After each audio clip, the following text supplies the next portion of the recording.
hoy estamos otra vez con Bruno haciendo nuestra pequeña charla mensual. Bueno, no sé, charla, porque no sé si realmente tiene no he medido nunca el tiempo, la verdad, que pasamos entre charla y charla. A veces puede ser un mes, a veces puede ser 2 días, a veces puede ser más, en fin. El caso es que estamos con Bruno y charlando. Y vamos a charlar un poco de actualidad, ¿no, Bruno? Un poquito de todo. Sí, un encuentro amistoso, una charleta de bar, pues lo que surge, ¿no? Ahí está, que son las buenas. Pues estábamos así fuera de antena hablando un poquito de Davos y bueno, de más que nada del mundo conspiranoico, del mundo este un poquito de la gente pues que ve complots y mundiales y historias así. Y yo le decía que bueno, que yo había caído un poquito del higo hace años porque me di cuenta que básicamente hay muchos entre ellos, hay algunos sinceros, yo no digo, seguramente hay gente sincera que realmente lo cree y que son sinceros en sus intenciones, pero la mayor parte, para mí, pues se ganan la vida de esto. Básicamente han visto un filón, han visto un tema que engancha, es el típico tema, bajo mi punto de vista, que engancha a mucha gente que les gustan los temas fáciles de entender, fáciles de llevar. No, no necesitas ni investigar demasiado después de escuchar un podcast de algún tipo de estos, ni necesitas, digamos, pensar mientras lo escuchas, sino que es un poco como un fritorreo, ¿no? Es un poco como una hamburguesa así que te la sirven y tal, es fácil de comer. Y bueno, yo le decía esto, yo no sé qué opinas tú, yo sé que a lo mejor tú tienes una opinión un poquito distinta, o quizás, o no sé. A ver, pero yo ya te digo que yo para mí, la mayor parte de entre ellos Yo estoy de se ganan la acuerdo. vida de esto. Yo estoy de acuerdo. Evidentemente hay que preguntar antes que nada quién te paga, ¿no? Lo que pasa es que algunos de ellos, pues, tienen la suerte de poder no decirlo. Porque, por ejemplo, en el caso de Alain Sogal y compañía aquí en Francia, pues es gente que dices, va, te paga Rusia. No, te paga Irán. No, y aunque lo hicieran, digamos, Rusia es más bien un recurso de última instancia. Si tuvieran problemas con la justicia aquí, pues les darían acogida allí.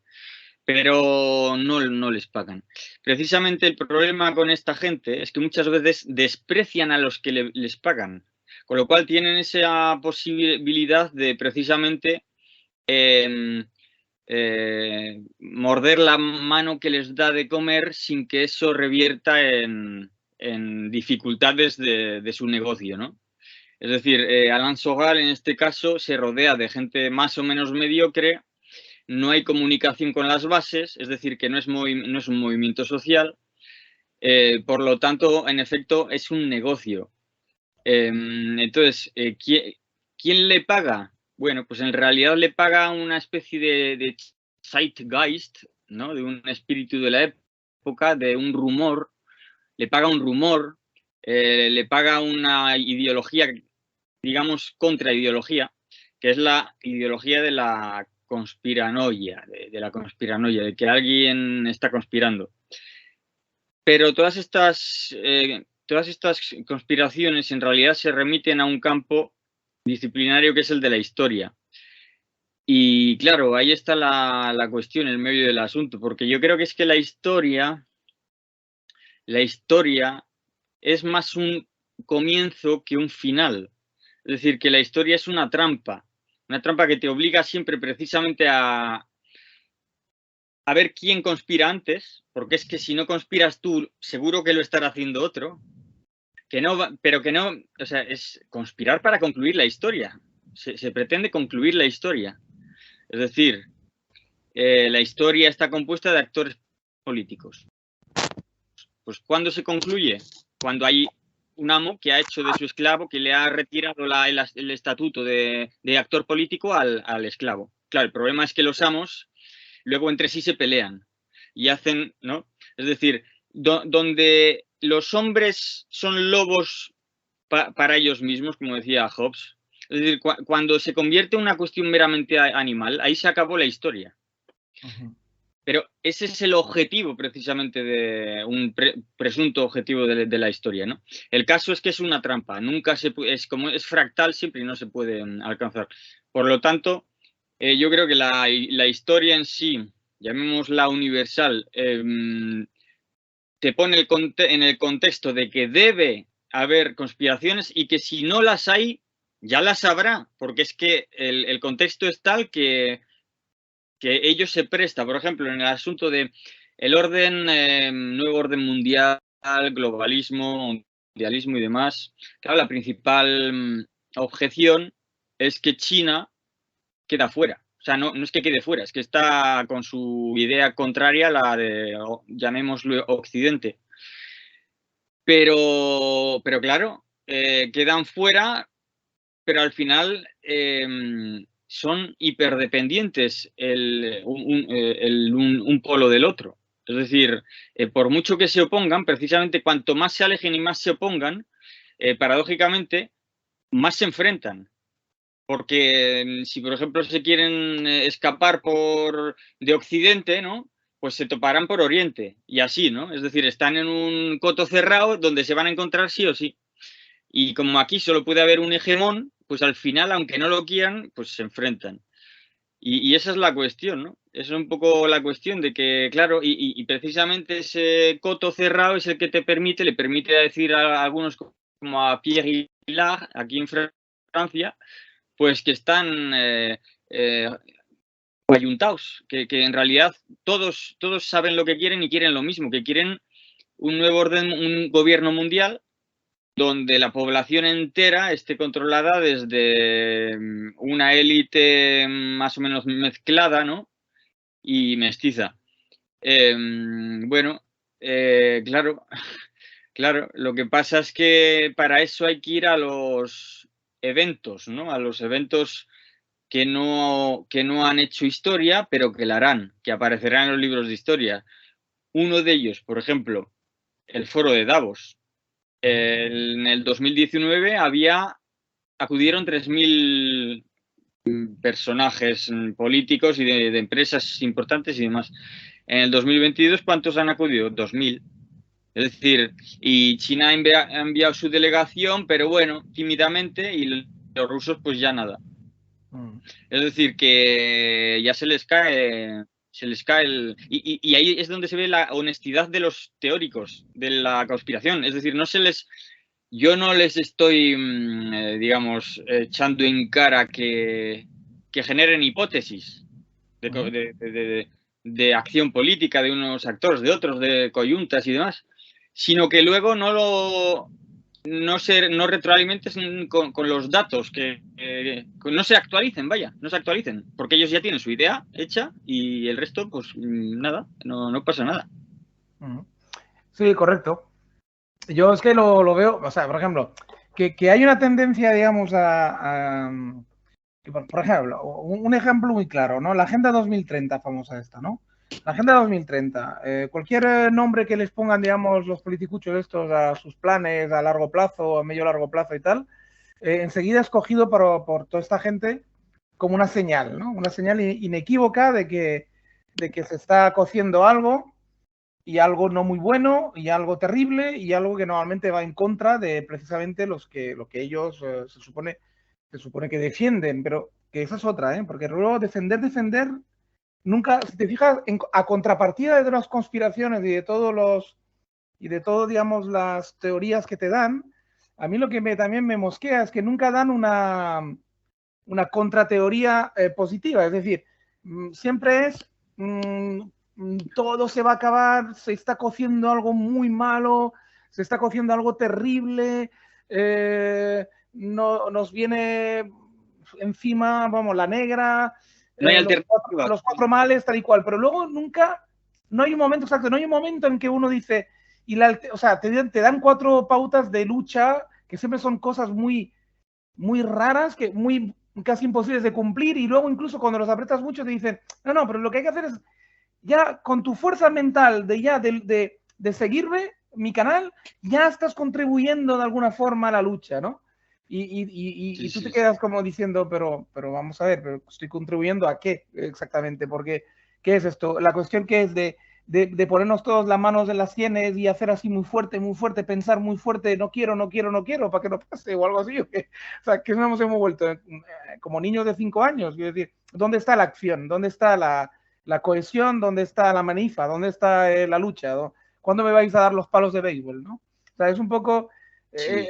echas de menos un poco la conjunta acción, lo cual me da a pensar varias cosas. Primero, que ese tipo de movimientos son permitidos, fomentados, incluso te diría que alentados por los políticos de cada país y tal, porque en el fondo, o del Imperio Americano, sobre todo, que es el que tiene la mano al final, sobre todo todos los circuitos que utilizamos todos, ¿no?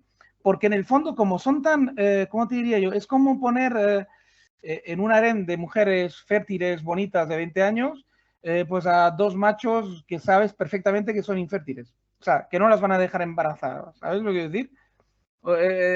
Dejar a cuidado de un harén de mujeres que tú tienes en tu estima, bueno, o lo que hacían antiguamente los eunucos, eunucos me parece que se llamaban, ¿no? Eunucos o algo así, ¿no? Sí, La sí. gente que ya, pues eso me da la impresión que son esta gente, ¿no? Como un ejército de eunucos que saben perfectamente que esto no va a engendrar nada, que no va a parir ninguna revolución efectiva, entonces casi que le dan, te diría, aire, oxígeno. Yo creo que si vieran que esos canales masivos, sobre todo hablo, ¿no? Los que realmente han triunfado en cada país, se extinguiesen o estuvieran a punto de extinguirse, harían algo para mantenerlos vivos, porque realmente es que sirven al poder, consciente o inconscientemente. Habrá casos más descarados y otros menos. Pero si alguien les pagara, si alguna conspiración hubiese, o habría de haber, yo apostaría más por que los gobiernos de alguna forma fomentan a toda esta gente que no al contrario, es decir, que no que sean gente luchadora, que estén en contra de alguna cosa que fomente el gobierno a espaldas de la población. Fíjate lo que te digo, ¿no? O sea, le doy la vuelta totalmente al calcetín casi. O sea, los veo más como actores, pero no de una revolución de nada, simplemente de entretener al personal en cosas inertes, que no llevan fuelle, que no van a, exacto, o sea, enucos, o sea, que no van a llegar a engendrar nada, ¿no? Y así a la gente que pretendemos, en la cual me incluyo sin humildad ninguna en este caso, y sin ser falso, me incluyo, incluso te incluyo a ti y a alguna gente más que podría mencionar, pero como estamos hablando tú y yo, pues no voy a mencionar a nadie más. Y digamos que a gente que quiere ser medianamente seria y que quiere de verdad hacer unas críticas que al menos pretendemos que de verdad vayan a algún lado, que por lo menos despierten a alguien o den que pensar, pues a estos, qué casualidad, ninguno triunfamos, si te fijas. Ni uno de nosotros. O sea, ni uno triunfa ni llega más allá de unos pocos centenares de escuchas o de gente que te pueda llegar a seguir, ¿no? Y toda la gente que se dedica a este, para mí es aire, pues joder, macho, tienen un éxito brutal, ¿no? Es un poco sospechoso incluso al final, ¿no? Por Bueno, no tomar a la población de tontos directamente, que no bueno, lo quiero hacer, en principio. No sé qué te parece. tontos, tontos, pueblo tiene las dos P's, ¿no? Populum con la L. Es una de estas palabras un poco onomatopéyicas como bárbaro, pueblo, tonto, bobo. O sea, no, pero vamos a ver. Sí, mira, el ejemplo perfecto para la conspiración títere, que en realidad se maneja desde los servicios secretos del Estado, es QAnon, que es la que ha atravesado pues toda la legislatura Trump y que se ahogó con el 6 de enero, con la toma del Capitolio. Porque claro, ahí es cuando se cayó, bueno, pero bueno, se ahogó, pero cuidado, porque fue un golpe de efecto enorme. Es decir, con la toma del Capitolio se cumplió algo que ellos estaban previendo, ¿no? Pero claro, pero no las consecuencias que ellos daban por hechas porque tenían detrás a una gran parte del Estado y iban a ganar contra las fuerzas oscuras y demás. Entonces, eso está claro que es una PSYOPS, que la llaman, ¿no? Una operación de estas, de la CIA o algún departamento de estos. No, la CIA son 30.000 tíos hay. Creo que 30.000 y el, O y el, más, ¿no? el, Entre y todas el las... IS,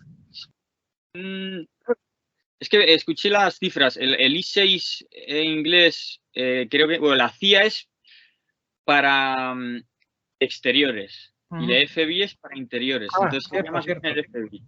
Pero, o sea, lo que es el I6 y el I5 allí en Inglaterra. Reino Unido, y en Francia, pues la DGSE y DGSI, ¿no?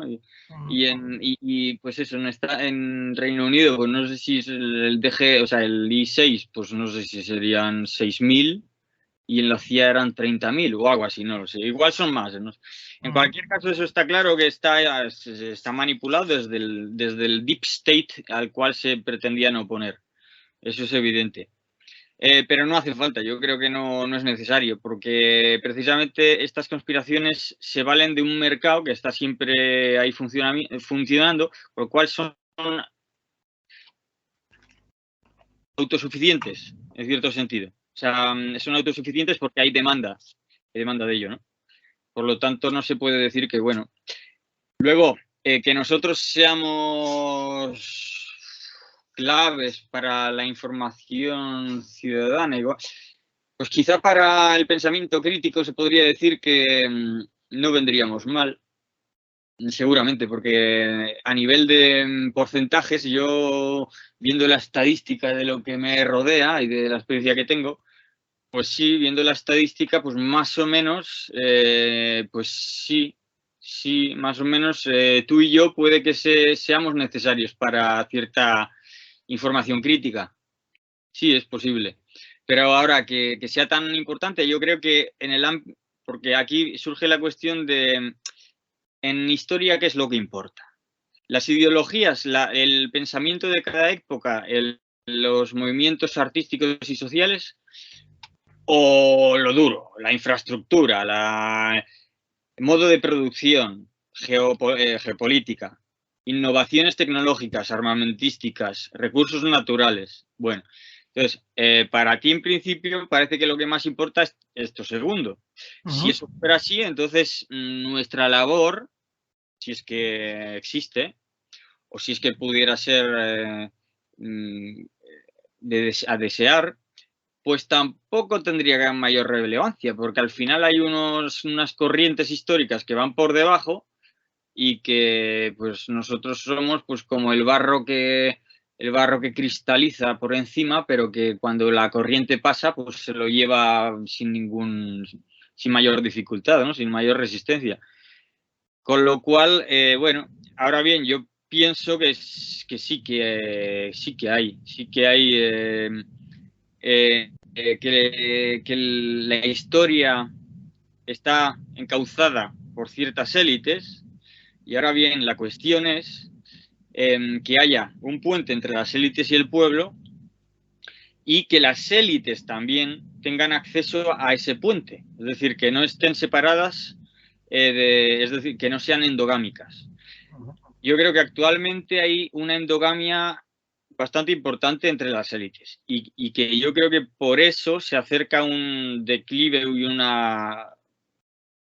desmoronamiento importante de todo el entramado político que existe en Occidente, por lo menos en Occidente, en Oriente no tanto, quizá. ¿Por qué? Porque son demasiado endogámicas, porque las han pillado, es decir, porque se traicionan entre ellas incluso, y las vías de aventar todo lo que sucede y esos trapos ellas son precisamente las redes sociales, las conspiranoias, las no tan conspiranoias, porque toda conspiración suele tener un fulcro de realidad. Y, por ejemplo, un ejemplo muy bueno de esto es el expediente de Royuela. El expediente de Royuela es cierto en sus inicios es cierto, porque el punto clave es la caligrafía. Y la caligrafía del fiscal Mena ha estado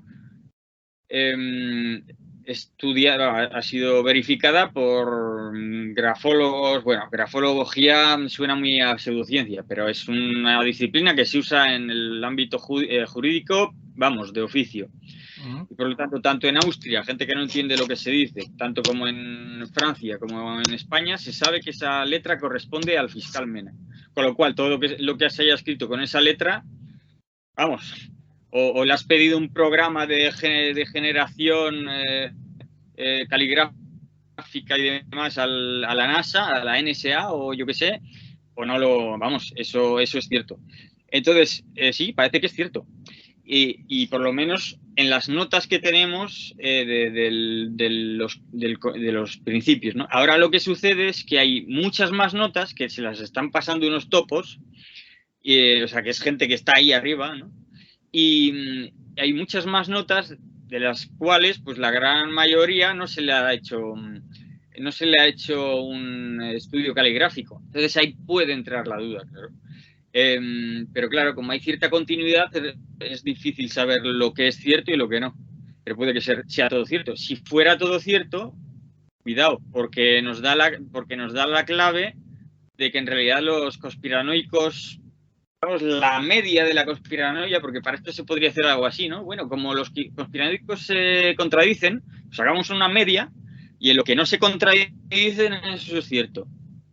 Pues la media de las conspiraciones, noias, se plasma perfectamente en el expediente Rubiela. Es decir, lo que tú dices, por ejemplo, que sí que hay conspiraciones, pero que son unos torpes, eso se plasma perfectamente. Y que se pelean entre ellos, que los judíos están por medio, perfectamente, que los masones lo están, la logia de Florida. Es decir, es que es niquelado. Entonces, hay que, digamos que es una labor de ir seleccionando y errando y creyendo, tragándose cosas que te cuentan hasta que encuentres más o menos, ¿no? Hasta que suene la flauta. Un poco así. Sí, claro. A mí, de lo que has dicho, también retengo bastante la parte esta donde dices que claro, que si la fuerza de la historia, digamos, la fuerza de los hechos puros, duros, materiales, indefectibles, ¿no? Como son, pues eso, que al final todo se basa realmente en la economía, en los factores duros, tangibles, ¿no? El mundo de las ideas, de lo intangible y el mundo digamos, sí, de crear un ambiente crítico, de crear un cierto ambiente de pensamiento libre pensador, el famoso ambiente intelectual de toda la vida, el verdadero, digamos, ¿no? No lo que se imagina mucha gente, además, dices, ¿no? Que el intelectual es aquel tipo que sabe mucho, muy erudito, con las gafitas y tal, y que está en un rincón de su casa o de su jardín escribiendo sus cosas y no participando del mundano ruido, ¿no? Eso es un posible intelectual, pero evidentemente el intelectual con I mayúscula es más bien el que se inmiscuye en su actualidad, en su mundo, y el que de alguna forma pasa a la acción, ¿no? No es el intelectual con gafitas que tal y cual, ¿no? La gente está muy equivocada en esto, ¿no? Además, intelectual para mí, por ejemplo, es simplemente la persona que ya toma un poquito la pena de leer, ya, para empezar, cualquier cosa, ¿eh? Yo digo una cosa en particular, cualquier cosa que le pueda interesar, leer con cierta asiduidad, digamos, ¿no? Y luego intentar analizar lo que lee y luego intentar discutir, hablar, aunque sea en un bar, ¿eh? Entre amigos, que decir, no hace falta aspirar a mucho más para ser un intelectual para mí, ¿eh? Y aspirar un poquito a discutir la jugada, a hablar, a dialogar de verdad, que haya un diálogo, no solamente un monólogo, que es lo que pasa en muchísimas ocasiones. Lo que yo observo muchas veces que cuando la gente habla, y ya hablo de cualquier nivel cultural, ¿eh?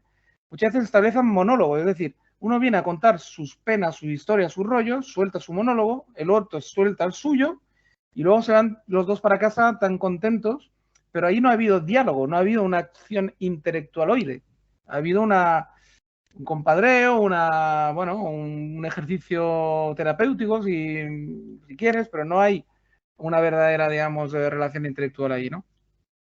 Y sí, por ejemplo, en dos personas que pueden discutir de fútbol, apasionadamente y con argumentos técnicos, etcétera, sí que hay un nivel intelectual mayor que en el anterior ejemplo, por ejemplo, ¿no? Para que os deis cuenta de lo que hablo, ¿no? O sea, no estoy hablando no hace falta que sea un nivel muy alto de erudición, porque la erudición va por un lado, la inteligencia va por otra y la intelectualidad va por otra, es decir, y a veces pueden converger las tres o en absoluto, o no converger nunca. O sea, quiero decir que son mundos un poco separados, ¿no?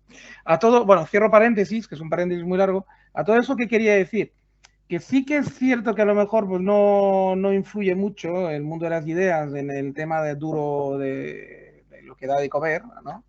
Y en el tema militar, en el tema realmente, en la gente que de verdad hacen mover la historia, que al fin y al cabo son la combinación entre lo militar y el que se pone de, ¿cómo te diría yo?, a organizar la sociedad a nivel moral, ¿no? Y entonces pueden ser, pues como en Occidente actualmente, el siglo XXI, pues políticos con el rollo ese de la democracia y tal, o pueden ser, pues si retrocedemos un poquito en el tiempo aquí en Europa, pues la iglesia, ¿no? En general, el mundo, digamos, del religioso. Y todo esto puede contribuir, digamos, unidos, ¿no? Contribuyen a hacer avanzar la historia, porque son los que tienen, son los guardianes, por así decirlo, ¿cómo te diría? Son los guardianes de lo que un Estado-nación necesita para funcionar. Es decir, son los que saben, es decir, el panadero en la esquina no tiene por qué saber que el uranio es necesario para que una central nuclear funcione y para que dar electricidad a su horno de pan, ¿vale? Él no tiene por qué, digamos, saberlo, sí que lo sabe, pero no tiene por qué responsabilizarse de que siga llegando la electricidad porque el uranio que llegue a la central nuclear que le va a dar electricidad a su horno de pan no tiene por qué controlar todo esto, ¿no? Y sí que hay unas gentes que están educadas normalmente en colegios de élite o en academias militares de élite que tienen el deber de proporcionar y de hacer que esto se cumpla, ¿no? Y si puede ser más uranio para su país, su territorio, que el del vecino, pues mejor. Y si puede ser una central nuclear más moderna, pues mejor, etcétera, etcétera. Y para que todo eso funcione, todo ese entramado funcione, tiene que haber una élite al final, ¿no? Una élite que normalmente pues es eso, político-militar, ¿no? Y sí que creo que la pequeña gente, la gente menuda que no estamos en el entramado, muchas veces porque no queremos estar o porque no se nos ha dado la ocasión, pero otras veces porque ni por asomo hemos podido asomar la cabeza por ahí. Pero digamos que sí que influye en el sentido de que tú, al entramado político religioso, que es el que más puedes influir, porque el militar, digamos, al final está al mando, o sea, está subordinado al político religioso, sí que se puede influir de un modo o de otro a que la gente, digamos, pues soporte digamos, o intente influir más hacia ciertas ideas que al final te traen un cierto mando, una cierta forma de hacer las cosas, o ciertas otras ideas que te traen otro enfoque que al final puede beneficiar más o menos a tu pueblo, simplemente, ¿no? A tu, donde vivas tú o donde tú puedas influir en tu radio de acción, ¿no? Por lo tanto, sí creo que al final, todo este rollo que he soltado, para decir que sí creo que al final sí que es un papel importante. Ciertamente secundario, eso sí, te lo admito, en ese aspecto irrelevante quizás, en cuanto a la acción inmediata, pero no a la acción de fondo, es lo que me vengo a referir, al trasfondo de la cuestión, ¿no? A la pequeña influencia, ¿no? A la pequeña corriente, ¿no? Que al final puede llegar a tener bueno, un cierto peso, una cierta, digamos, influencia, ¿no? En definitiva. No sé qué te parece. Sí, yo creo que aquí la cuestión tiene que ver un poco con las redes, ¿no? Hemos pasado del ámbito, digamos, hemos apartado el ámbito de los recursos, la geopolítica y demás, y la fuerza para pasar al ámbito de las ideas. Por lo tanto, en el ámbito de las ideas se está en juego la verdad, claro, la verdad, pero también las redes. Las redes, porque las ideas lo importante es que se plasmen, ¿no? Que tengan su acción, su impulso en la realidad. Pero si no tienen cauce para llegar, pues no hay manera. Decías que la casta político-religiosa tiene, digamos, los secretos, ¿no? del poder y demás. Más que los secretos, porque es un poco lo de los Arcana Imperi, ¿no? Pero claro, los Arcana Imperi, luego decía otro que venía de los servicios secretos franceses, decía, los Arcana Imperi no existen. Los arcanos, los secretos de Estado, no existen. Yo más que, perdona, Bruno, un pequeño yo más que incidían que son los que tienen el deber de, digamos, de tener la conciencia de las cosas que son necesarias para que funcione el Estado. Su Estado, en este caso, ¿no? El Estado al que pertenecen en ese momento, o su imperio, a lo que se deban en su momento. O sea, yo iba a intentar, o sea, sí, ¿qué hace falta para que funcione un Estado? Lo primero es economía y demás, pero la economía funciona si hay en circulación y si hay impuestos, ya hay circulación. Es decir, si funcionas ahí al pueblo, ¿no? Si le estás imponiendo al pueblo algo y el pueblo lo asume, pues hay economía, chico. Hay economía, porque esto es así. Y siempre y cuando no haya una hambruna, o quiero decir, siempre y cuando la gente sobreviva y lo soporte, pues hay economía. Por lo tanto, el funcionamiento del Estado en sí no tienen por qué saberlo, porque puede que estén montados en una ola que les llegue de los ancestros, de la Constitución del 78, de Franco, o de quién se sabe, o de los siglos y los siglos. Es decir, que no tienen por qué saber en absoluto de cómo funciona el Estado. Lo que hagan, tienen que tener el secreto de Estado. Yo diría que más importante aún es que tienen que tener la autoridad, es decir, que el personal se crea que tienen algo que nosotros no tenemos, que saben algo que nosotros no sabemos, que tienen un contacto, que obedecen a alguien, a uno más fuerte que ellos, por ejemplo, los yanquis, que tienen unos contactos y que por lo menos se mueven más rápido que nosotros. Es decir, que tienen la posibilidad de mentir, es decir, de hacer uso de la mentira política, mientras que nosotros no tenemos ese acceso. Tienen la posesión de los medios de comunicación, por ejemplo, y todas estas historias, ¿no? Se entienden con élites o naciones a las cuales el pueblo no entiende. Se entienden con los europeos, pero es que el pueblo no entiende europeo, no conoce esa lengua, ¿no? Y estas cosas. No es tanto que tengan el secreto del buen funcionamiento, sino de que parezca que lo tienen. Ahí está la cuestión, ¿no? Sería un poco... Sí, sí, bueno, pero yo me incidía en que, por ejemplo, porque, ¿qué era? Por ejemplo, cuando tú te educabas, vamos a retroceder quizás porque es un ejemplo más claro que hoy en día, porque hoy en día el poder está tan, digamos, ramificado, disipado, llámalo como quieras, ¿no? Está como más, es más difícil de aprehender con H, ¿no? Es más difícil de localizarlo, ¿no? O de realmente meterle mano, ¿no? Y saber quién es realmente el que manda.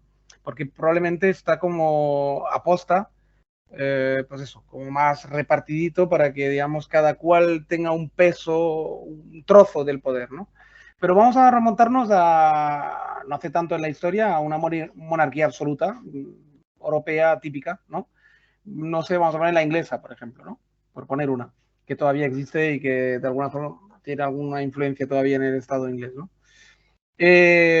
Por ser una de las más antiguas, de las mejores conservadas, de la Commonwealth y todas esas cosas. Bueno. Tú cuando, por ejemplo, vamos a remontarnos a 100 años, 200 años, cuando estaban en su pleno esplendor, cuando la India les pertenecía, etc. Entonces, claro, tú cuando, por ejemplo, querías acceder a algún puesto clave dentro de la monarquía, dentro del organigrama, no sé ahora yo cómo se llamaban todos los puestos claves, vamos a decir que quieres ser almirante de la flota, venga, yo qué sé, primero que se me ocurre así que puede ser más o menos coherente. Bueno, pues para formar un almirante de la flota de la Real Britannic no sé qué, Navy, por decir algo, de su majestad la reina, pues había que tener unos conocimientos, aparte de, evidentemente, de navegación y demás.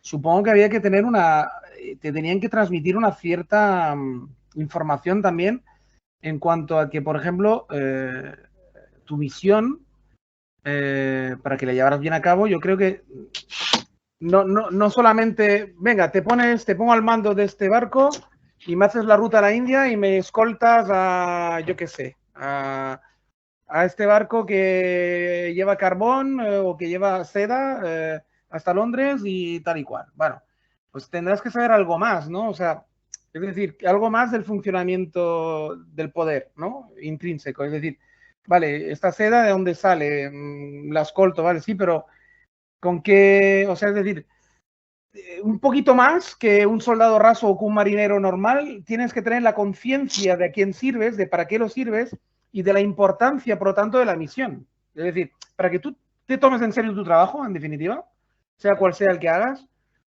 tienes que tener una cierta conciencia de que eres un elemento clave para el funcionamiento general de esa empresa, ¿no? Llámese esa empresa Estado, monarquía, dictadura, lo que sea.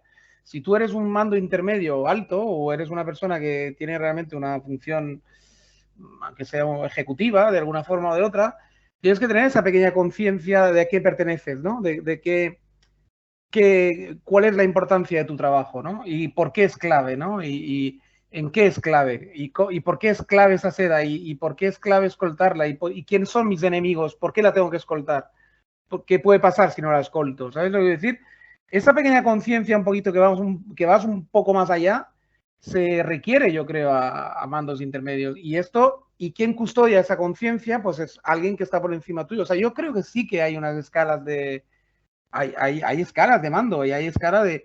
Y cada vez que subes más en el mando hay más conciencia, precisamente, de lo que haces. Más conciencia de lo duro, digamos, de lo que realmente hace falta para que ese estado siga rico y generando riqueza y alimentando. Y luego también la conciencia de que el pueblo tiene que estar pues, contento de todo esto. Es decir, ¿y cómo contentarlo? Pues que de alguna forma alguna migaja le tienes que dar de todos los beneficios que estás sacando, ¿no?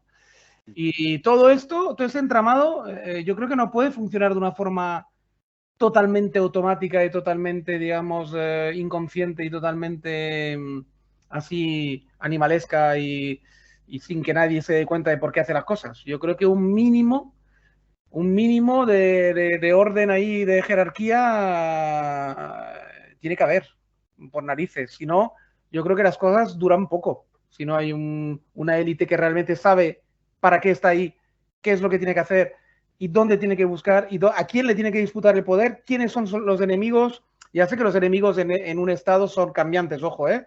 El que es hoy mi enemigo puede ser mañana mi aliado. O sea, soy consciente de todos esos movimientos, pero me refiero, para ser consciente incluso de esos movimientos, tienes que ser consciente de quién es quién. O sea, es decir, tiene que haber una instrucción elitista en la persona que va a tomar un poco parte del Estado, de una forma o de otra. Sería la conclusión definitiva, más o menos, de esta parte de la conversación. ¿No? ¿No te parece? No puede ser todo tan automático, no sé. Para saber mandar hay que saber obedecer, que decía Nietzsche, ¿no? Es decir, hay que haber estado abajo para llegar arriba y demás. Yo creo que últimamente se ve que las élites políticas precisamente están perdiendo ese apoyo, ¿no? de la realidad, de la producción. Es decir, que son élites que consumen, aunque esto siempre ha tendido a ser así, de algún modo, salvo con la guerra. Es en la guerra cuando las cosas empiezan a cambiar, ¿no? Pero son élites que consumen, son élites que deciden, que dan órdenes, que mandan, claro, y se manda lo que hay que hacer, pero ¿quién lo hace? Pues el mandado. El mandado. El admirante ya es un mandado, ¿eh? Por lo general suele ser un mandado. Por lo tanto, ahora bien, las naciones nacen con grandes hombres y mujeres. Y claro, son personas que se han forjado desde abajo o desde arriba, pero horizontalmente, es decir, en la batalla, ¿no?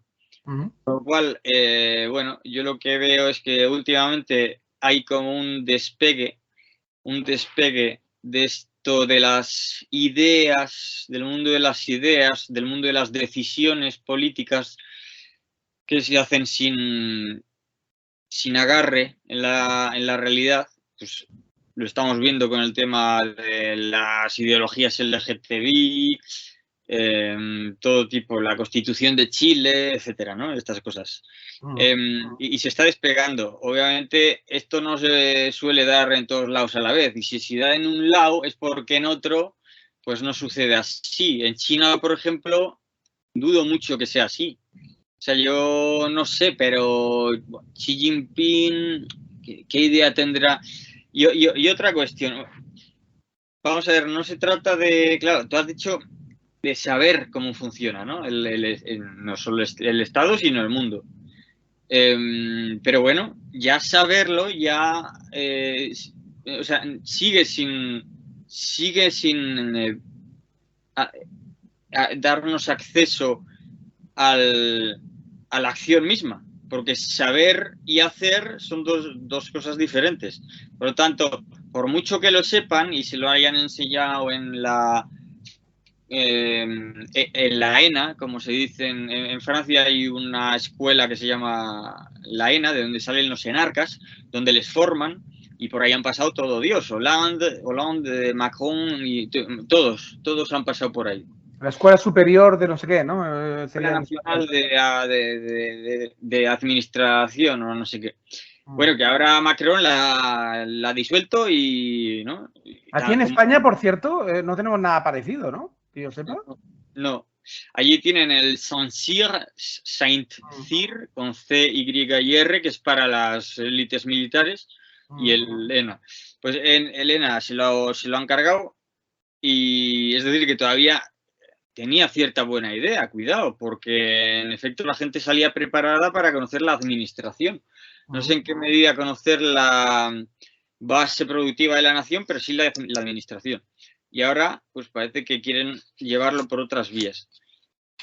Y sería ser muy bien pensados, creer que esas vías van a ser más rigurosas que las que había hasta ahora. Yo creo que la idea detrás de ello es incidir en el nepotismo y de poner aquí y acá al que quiera yo, ¿no? Como sucede también, como por ejemplo,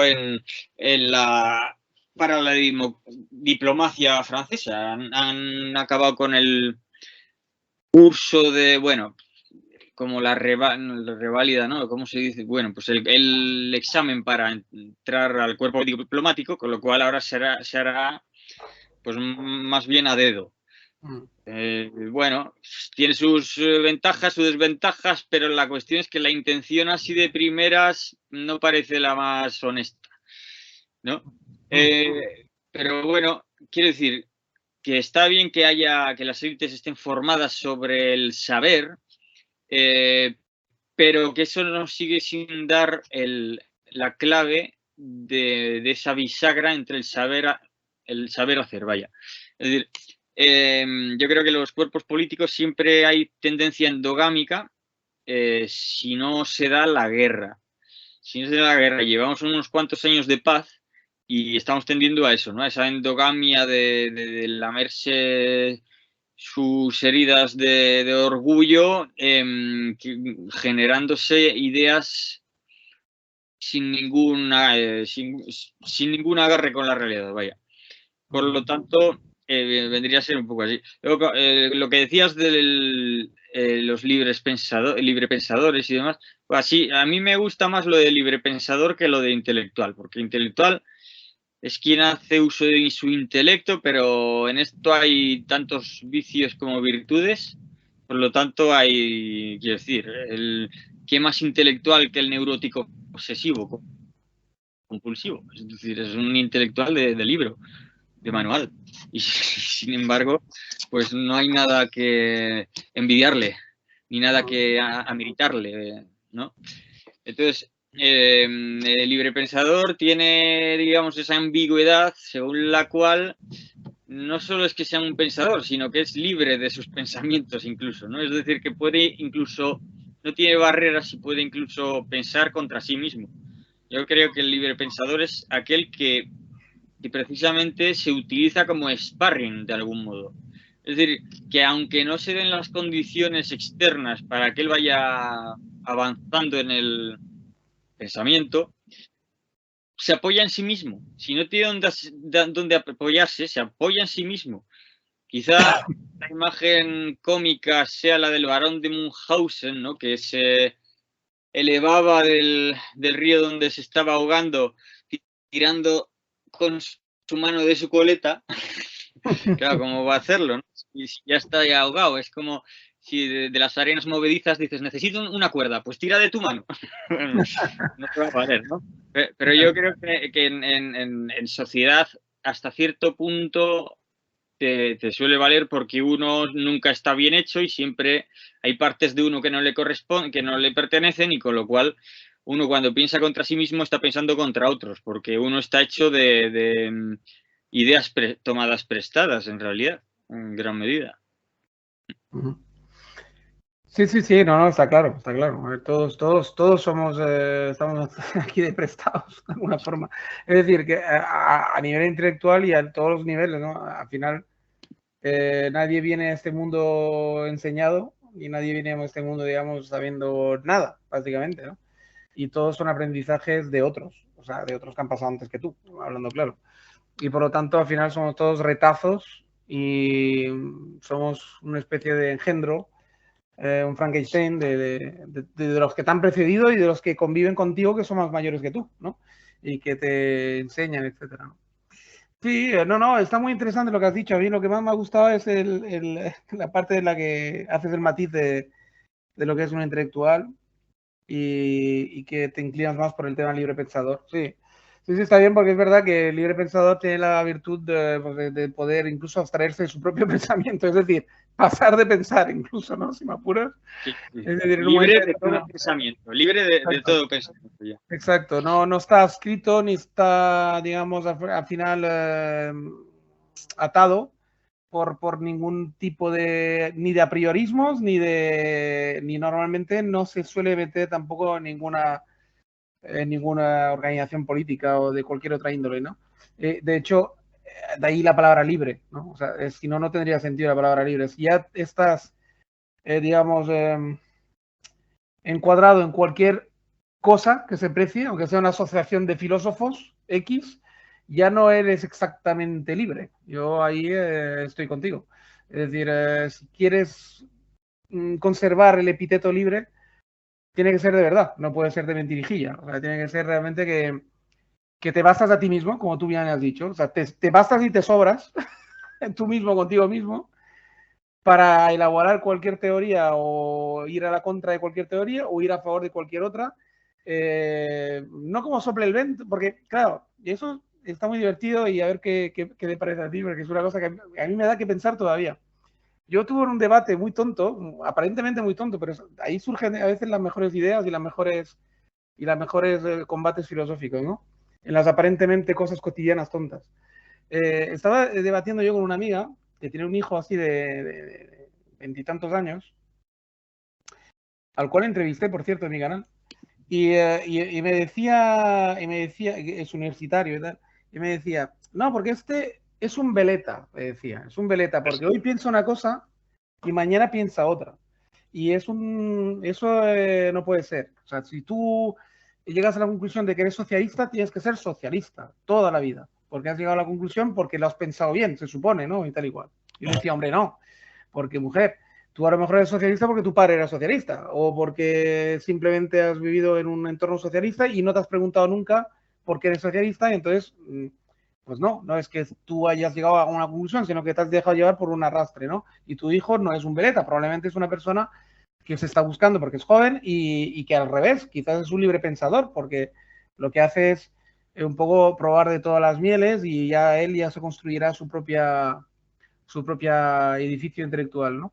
No, de esto nada, estos son, las personas que son así son veletas y tal y cual, ¿no? Aquí tiene que llegar un momento que te construyes algo sólido y de ahí no salgas, ¿no? Y la verdad es que le llevo dando vueltas al tema de veleta, no veleta, durante mucho tiempo, ¿no?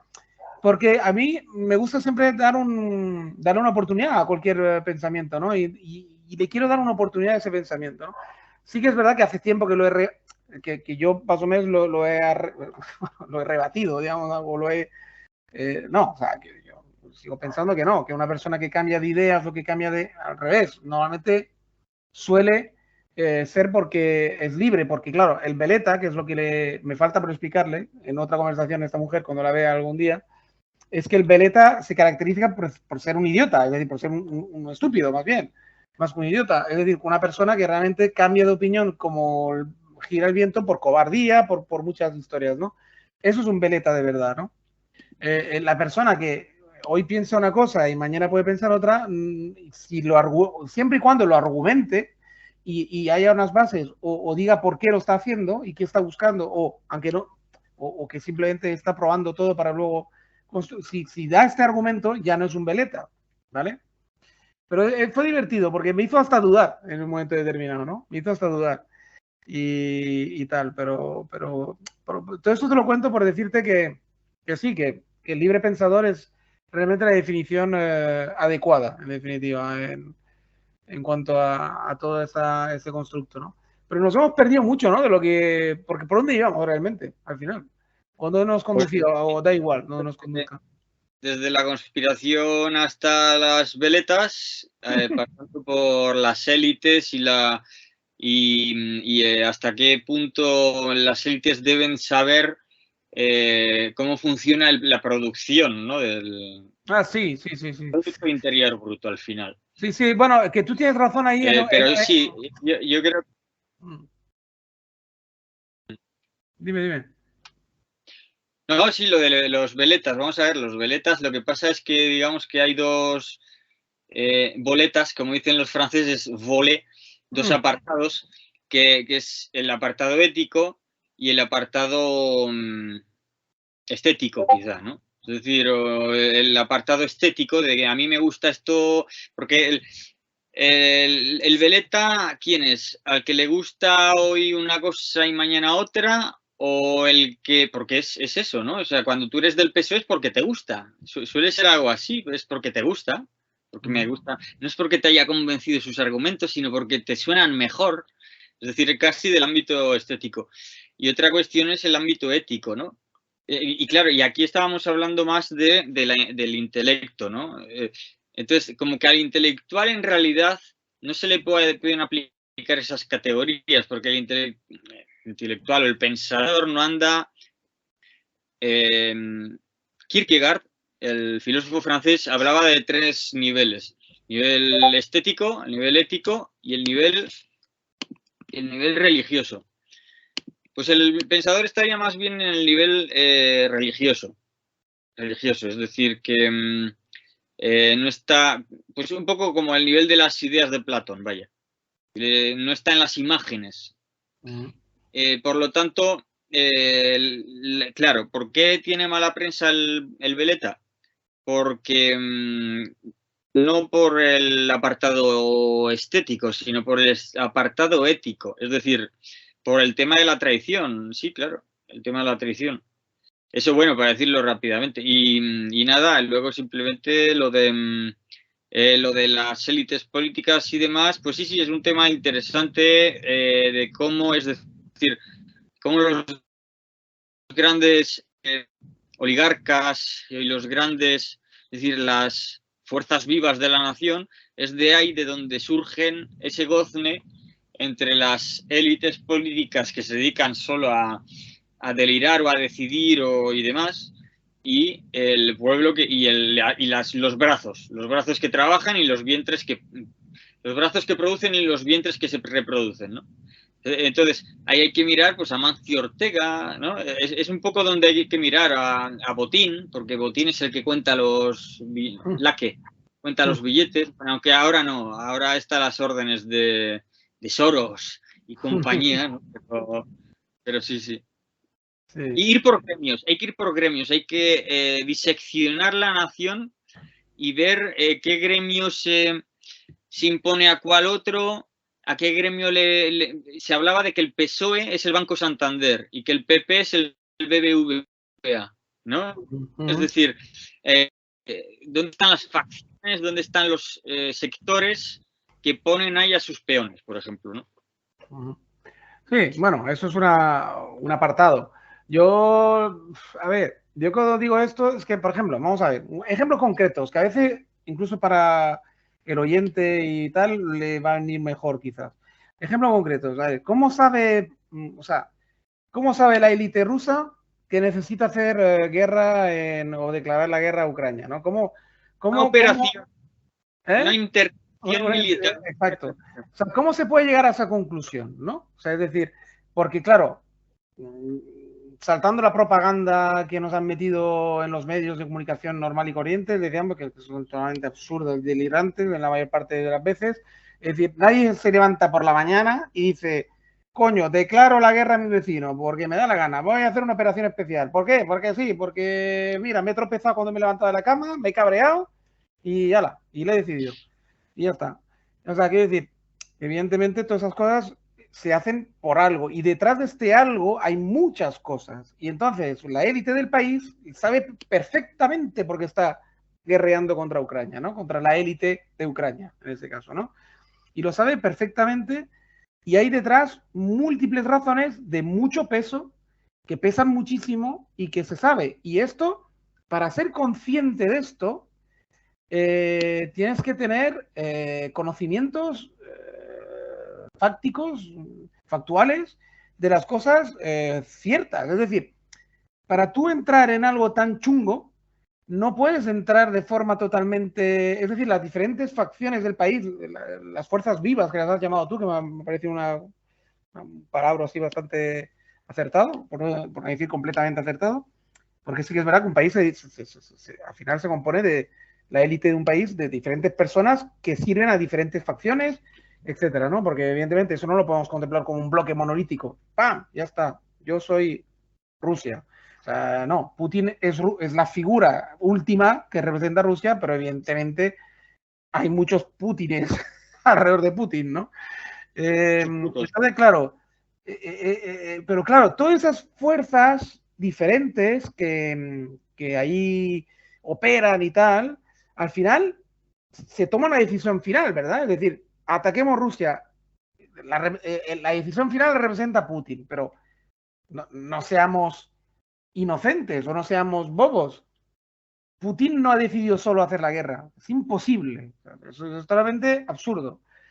Putin hace la guerra porque hay toda una serie de gente que han llegado a la conclusión junto con él, o que le han convencido incluso a él, para que declare la guerra. Es decir, porque le han dado un montón de argumentos de necesidad imperiosa de declarar la guerra a Ucrania, ¿no?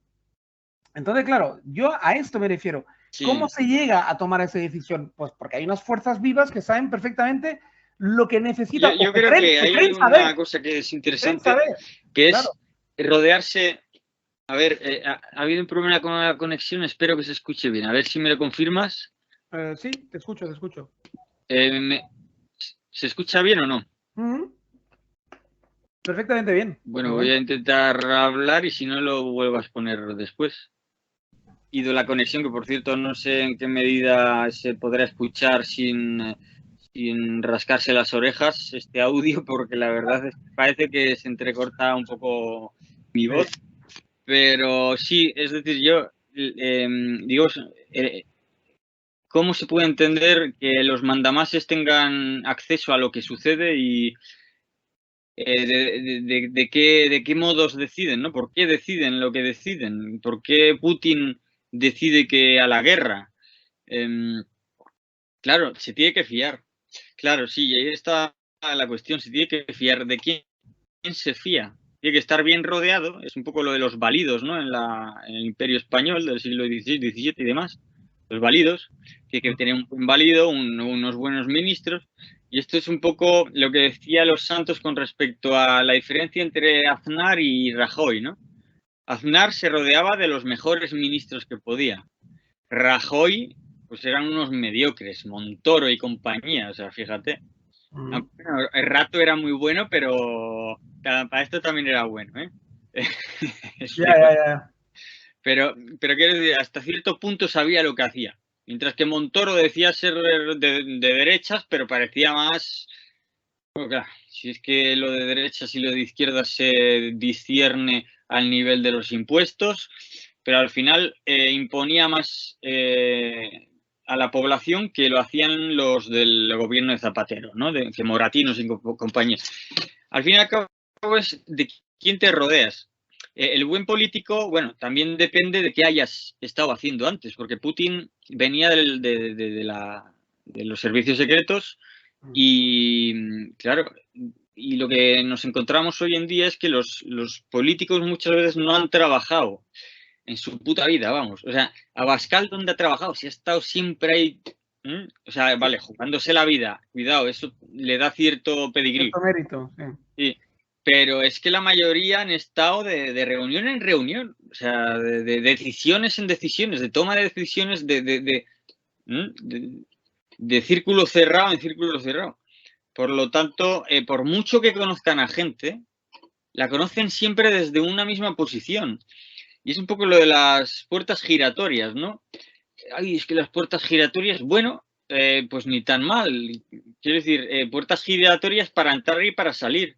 El problema es que no haya que solo las hayas para salir, ¿no? Precisamente cuando la utilidad de las puertas giratorias es que se llegue del mundo de la producción y se aporte. se aporte una visión en política. Y no al revés, que es lo que sucede ahora, que las puertas giratorias solo sirven para que gente que ha pasado su vida chupando del tarro, pues vuelva a la sociedad civil, para parasitar los puestos de las empresas realmente fructíferas, ¿no? del país. Es un poco... Sí, lo que pasa es que ahí yo simplemente añadiría una cosa que creo que es bastante clave, ¿eh?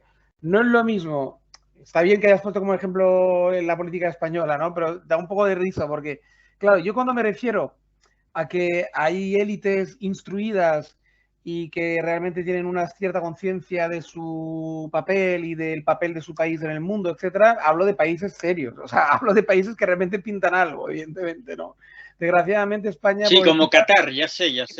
No, pero desgraciadamente España, pobrecita, pues se ha quedado como un país realmente tan mediocre, tan desprovisto de todo tipo de poder y digamos, o sea, a nivel internacional es un cero tan a la izquierda que evidentemente aquí puede ser político cualquiera, o sea, aquí puede ser técnicamente presidente cualquiera, además te lo está demostrando esa legislatura, o sea, es decir, que realmente es una colección de mediocridad brutal, como nunca había habido, ¿no? En este país. Pero es que, y yo por eso digo que va a ser así, da igual el signo político del que triunfe, es decir, vamos a ir a peor, es decir, porque como ese país es cada vez más irrelevante, los políticos que van a mandar serán cada vez más irrelevantes también, claro, y más mediocres, evidentemente, ¿no? Yo hablo de cosas serias, es decir, China, Rusia, Estados Unidos, Inglaterra, que todavía es un país medio serio, Francia, Alemania, más o menos, que son todavía, pintan algo, digamos, ¿no? Países así, me refiero. Gente que sabe quién es en el mundo, que saben que tienen un papel importante en el mundo y que tienen entre manos, entre otras cosas, ejércitos importantes, armas nucleares, etc., ¿no? Y ahí sí que creo que hay una élite que realmente se educa en colegios y en sitios elitistas, como tiene que ser, porque yo, si fuera americano, vamos, temblaría de saber que el botón nuclear está en manos de una Montero, por ejemplo. O sea, imagínate.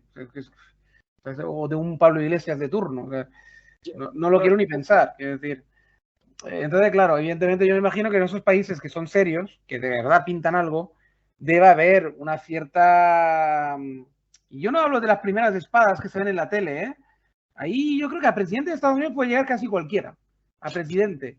Pero a gente que asesora al presidente, yo creo que son gente que deben tener unos currículums, pero impresionantes, ¿no? O sea, deben tener unos CVs ahí de acojonantes. Y en Rusia me imagino que más de lo mismo. Y en China más de lo mismo, etcétera, ¿no?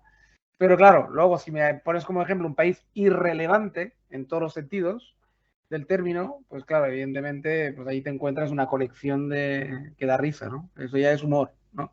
Es un poco como un bolo de humor, ¿no? Como un monologuista, ¿no? Casi.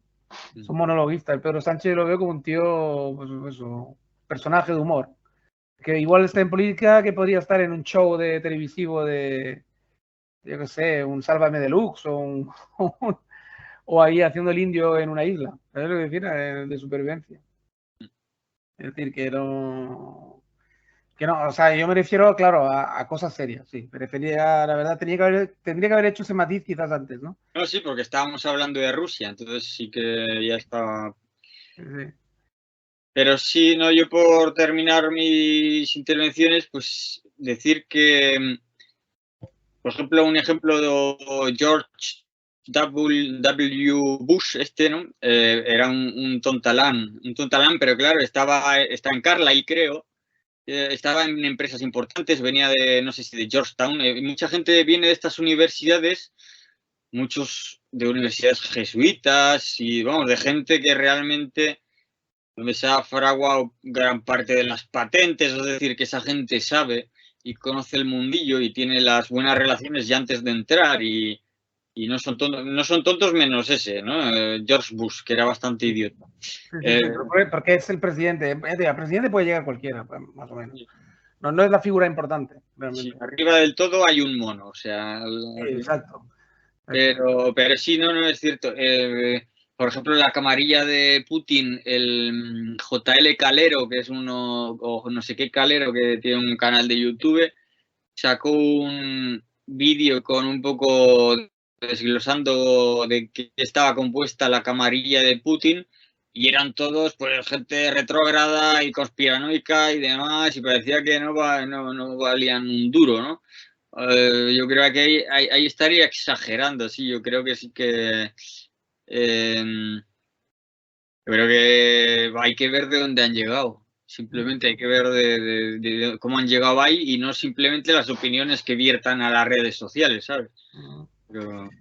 Sí, sí, a ver, que el caso de Rusia además es particular desde muchos enfoques, desde muchas partes. Es decir, porque sí que es verdad que la Rusia actual, hombre, tira mediocre. Es decir, no es ya la URSS de los primeros tiempos, bueno, o sea, de los tiempos dorados, y no es la Rusia de los zares tampoco, ¿no? De Pedro el Grande o de Catalina, o yo qué sé. Sí que es verdad que es una Rusia venida a menos y son gente que están ahí un poco, casi te diría, son oportunistas, que supieron moverse bien en el momento adecuado y probablemente no sea la mejor élite que haya tenido Rusia en su cúspide, pero en la sombra normalmente suelen tener asesores que sí que valen más que los que, digamos, la camarilla de fanáticos que puede haber alrededor de Putin, ¿no? Yo quiero creer que normalmente hay un segundo cinturón, que es el cinturón realmente importante de la gente seria, que son los que realmente, digamos, manejan al final un poco los hilos o intentan contener las locuras de la camarilla, ¿no? Es decir, normalmente están los adultos, que siempre están en un segundo plano, y luego están los críos, ¿no? Que son los que juegan a hacer como que mandan, ¿no? Y yo creo que la política hoy en día va bastante de esto, ¿eh? Los adultos no los ves y lo que ves en la tele son los críos, son los nenes, ¿no? Los nenes que son los que les dan, los que les gusta salir en cámara y hacer ver que son muy machos, muy hombres y que mandan mucho, pero luego los adultos de verdad, que no les importa que les vean machos o no machos, los que piensan de verdad la materia gris, normalmente no necesitan las cámaras de televisión y tal, ¿no? O sea, quiero decir, son los que realmente intentan manejar a toda esa camarilla de críos que están por ahí haciendo ver como que son los jefes, ¿sabes? Y Sí. me da la impresión que va así, bastante, o quiero pensar que va así. No, esto es, por ejemplo, con Rusia en este caso hay que ver cómo las sanciones de Estados Unidos, paradójicamente, les han servido a ellos para ser más autosuficientes, para crear mayor mercado interno y demás. Hay que ver quién ha decidido que se compre oro. Llevan comprando oro muchos años y en cantidades masivas. ¿Quién ha generado el sistema MIR? Por si acaso les echaban del SWIFT, de pagos internacionales. Es decir, la neutralidad de China. También. Claro, es una cosa que está pencado. Alguien ha pencado ahí, alguien ha trabajado previamente para conseguir esto, probablemente. Claro, claro. Algún adulto, te digo yo. Y se ve que se sigue haciendo. Se ve que se sigue haciendo porque las decisiones, la guerra la está ganando Rusia más o menos. La guerra ha sido muy desigual. Por el norte ha sido un fracaso, pero es que nadie les pedía entrar ahí. O sea que ha sido un fracaso, pero ¿qué más da? Si total, lo importante era el Donbass, y en el Donbass lo están ganando poco a poco, pero lo van a ganar. Y el sur, que nadie les esperaba por ahí, pues lo han ganado, porque el Gerson... Y es realmente la clave, ojo, es realmente la clave, porque al final el mar sigue siendo, por muchos aviones que haya hoy en día, y la aviación ha tomado un papel preponderante en todos los sentidos, pero el mar sigue siendo, ya lo sabes tú, muy clave de cara al comercio y de cara a todo. O sea, es decir, por el mar se mueve la mercancía de verdad, o sea, las toneladas de verdad, las cantidades. O sea, y la prueba está que los cereales están, bueno, el bloqueo de los cereales está generando una serie de problemas a la vista graves. Y eso se transporta por el mar. Y escuchaba el otro día un poco la comparación de proporciones entre el transporte marítimo, que se transporta en barcazas enormes, frente al transporte que pretendía China hacer por las rutas de la seda hasta Alemania. Pero claro, es que hacen falta no sé cuántas docenas de trenes para equiparar la carga que puede soportar un barco de esos. Con lo cual no hay comparación. Claro. Y es más barato y todo esto, ¿no? Entonces, y pues eso, Rusia simplemente estratégicamente lo han tenido muy claro y les está saliendo bien, incluso en la guerra económica, que se suele hablar, no, la guerra es económica, no, hombre, la guerra es donde se mata a la gente. Y luego sí, lo otro también es guerra, porque en economía hay guerra, pues como en todas las cosas hay guerra. Pero, quiero decir, en el ámbito económico también está ganando, porque se ha puesto a $60 el rublo y ahora, como veían que era demasiado, pues han retrocedido un poco, ¿no? Es decir, el banco ha retrocedido, también están bajando las tasas de interés o sea, quiero decir, les está saliendo bastante bien la jugada. Luego que los moscovitas carezcan del último smartphone, pues es otra cosa, pero vamos, tampoco... Sí. No tiene ninguna importancia estratégica. Sí, por eso te decía que para llegar a todo eso, pues ha habido alguien en la élite rusa que ha pensado muy bien la jugada. Y eso se piensa con antelación y eso esas cosas se preparan. Y se piensan y se hacen por necesidad vital del Estado ruso. El Estado ruso necesitaba el Donbass, necesitaba Crimea de una forma definitiva, asegurarla y necesitaba controlar cuanto más trozo de costa, mejor, porque es su único mar caliente y es su puerta al otro mar caliente que es clave y lo ha sido desde hace milenios para la humanidad, que es el Mediterráneo. O sea que, es decir, que yo pienso que todo eso, pues evidentemente no es casual, ni es baladí, ni... Ahí hay gente adulta de verdad que sabe lo que hace y que sabe muy bien que Rusia necesitaba esto para sobrevivir, simplemente, como Estado independiente, sin tener que rendir cuentas a Estados Unidos, ni a China, ni a Europa, ¿no? Y esta es la clave de la verdad verdadera, por decirlo de alguna forma. Oye, y en defensa propia, porque el ponerte en Ucrania con sistemas de misiles que puedan alcanzar Moscú y otras ciudades, pues es en defensa propia, en realidad. El que no entrara en la OTAN en Ucrania, pero vamos. Sí, yo creo que también este tema pesa, pero yo de verdad que lo veo secundario. Yo creo que Crimea, y siempre ha sido así, desde hace siglos, Crimea es un sitio clave para Rusia y desde hace ya 200 o 300 años o incluso antes, probablemente. Y Crimea es la culpable de todo ese embrollo. Y hasta que no la aseguren y no la tengan controladísima, no van a parar, eso está clarísimo. Pues nada, yo creo que lo podemos dejar aquí, ha estado muy bien, habrá más episodios y nada, y darte las gracias por pasarte por aquí. Y invitarte a otro, al próximo. Pues por aquí estaremos, ya sabes. Muy bien. Pues nada, venga, un saludo a todos. Hasta la próxima. Chao, chao.